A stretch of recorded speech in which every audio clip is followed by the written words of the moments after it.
Takže čau lidi, dneska vás vítám u dalšího videa. Dneska jsem venku s kamarádkou, pozdrav. Ahoj. A jdeme ke mně domů. A chtěla jsem vám ukázat, kde bydlím. Nebo jakoby cestu, ne úplně kde bydlím, ale jenom cestu. Takže jakoby tady, takhle. Jo, tady takhle jdeme. Teď si můžete všimnout, že tam jsou ty paneláky. Tamhle. Jo. Takže víte, kdo bydlíte tady, Sedlčany, tak dejte like, kdo zná tamto, jo? Takže. Teď jdeme cestou. A zkuste si cestou, já vám to takhle budu ukazovat. A zkuste si tipnout, jak se jmenuje tahle ulička. Jo, tahle ulička. Jo?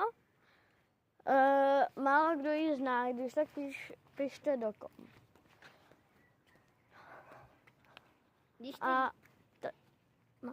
Když tak, kdo to neví, tak to nemusí psát a může jít do dalšího videa, jaký budeme natáčet. Jo, děkuji.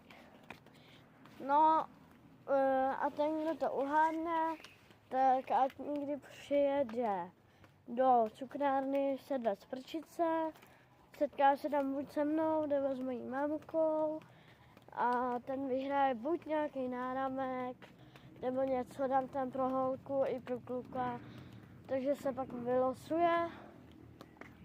Možná bych o tom udělala video. No, takže tak no. A jestli byste chtěli udělat stream, nemám s tím problém. Podívejme tam.